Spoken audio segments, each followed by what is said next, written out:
Hello there, and welcome back to this new and important episode of Ignition Time. You'll learn about the recalibration of the stimulus. You'll learn about the $4 trillion infrastructure package, which essentially is the next stimulus, the bigger stimulus, if you will, that the Biden administration is planning and already running into some problems within the Democratic Party. You'll also learn about how important this stimulus package is, the next stimulus package, who's going to pay for it, and how this impacts your financial future. Let's start with a tweet from Jeff Stein over at the Washington Post on your screen. Jeff reports that leading labor unions have asked the White House to push for $4 trillion in new infrastructure spending, and Democrats are now beginning to jockey over what is going to be at the top of the agenda in the Build Back Better plan, which is going to be the focus of the Biden administration after the passage of the $1.9 trillion American Rescue Plan. Now, let's check out another tweet on your screen. This tweet's from Jonathan Martin, who's a national political correspondent for the New York Times. And Jonathan quotes the White House press secretary, Jen Psaki, yesterday. And Jen Psaki said that the administration would not detail plans on the next legislation unless the $1.9 trillion American Rescue Plan was passed and signed into law. So this suggests a recalibration of the future approach, the political priorities of the administration, because the administration has to take many different things into consideration. So what are these things they have to take into consideration? You'll see this headline from the Washington Post: mostly united over stimulus relief, Democrats face divisions over Biden's massive second economic plan, which is the infrastructure plan, which is the Build Back Better agenda. They're starting to argue already on infrastructure, climate change, and other major and important agenda items for the future of the American economy. It's very clear that for President Biden, infrastructure is a priority. Here's a quote from President Biden: "We are so far behind the curve.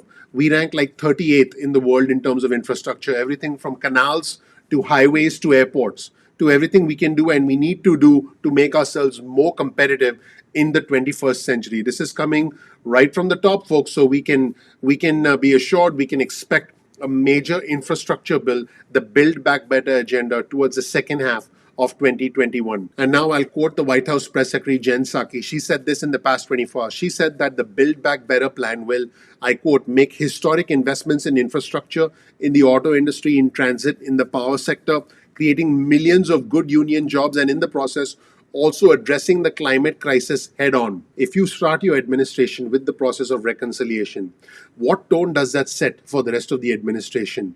Will the administration want to continue that go it alone approach with the infrastructure plan?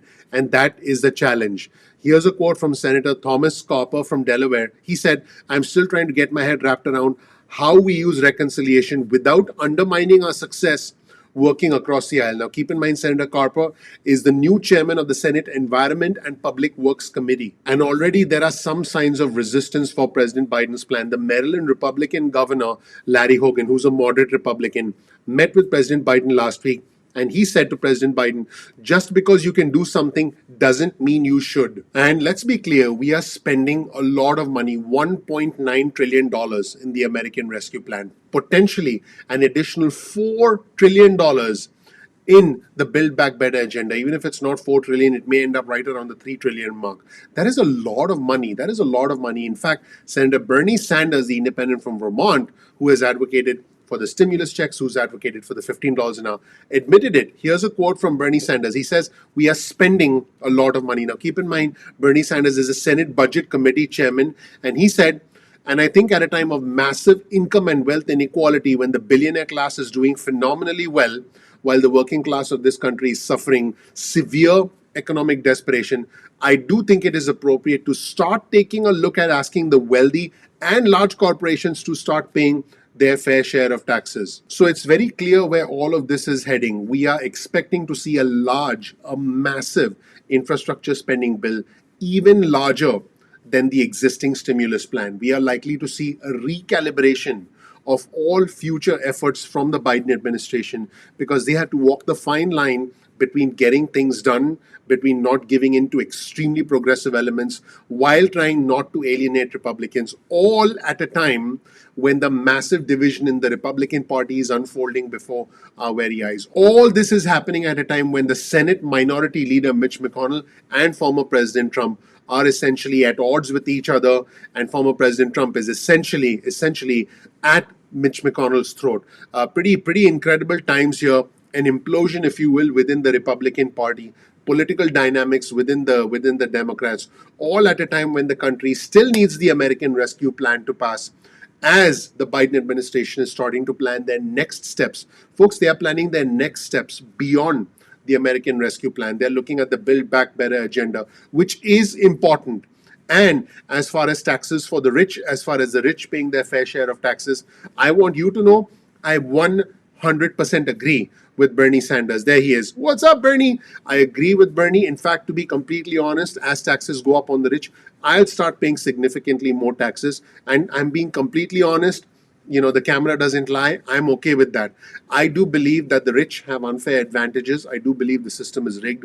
And there needs to be some sort of recalibration, because if we need money for the stimulus, if we need money for spending on infrastructure, that money has to come from somewhere. And it's time that the rich are taxed more. Let me know in the comment section below whether you support this new recalibration, whether you support the massive infrastructure plan, which is going to require a lot of money, but it's also going to require raising taxes on the wealthy.